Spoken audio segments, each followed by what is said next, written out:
وابدا كلامي بالصلاة عليه على سيدنا النبي. في يوم من الأيام سيدنا عبد الرحمن يا عيني جاء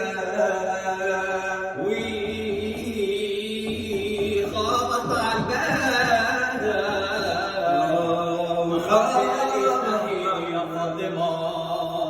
ومرضي قال افتحي يا فاطمة شوفي من خبط على الباب. فتحت فاطمة وقفلت في وشه تاني الباب.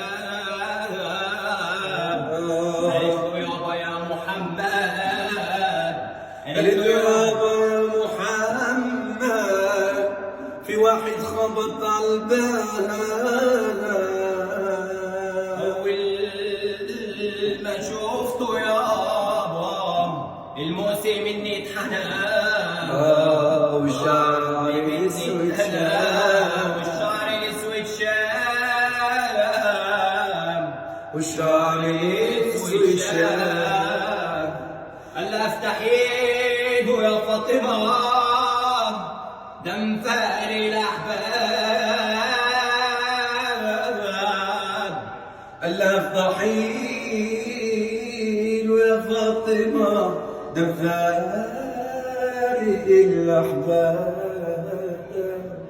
قالت له يابا يا محمد في واحد خبط على الباب. أول ما شفته يابا الموسم مني اتحنى والعظم مني اتنام والشعر الاسود شام. عايز الناس اللي عندي كلها تصلي على النبي واستني منه كل جديد. السلام عليكم.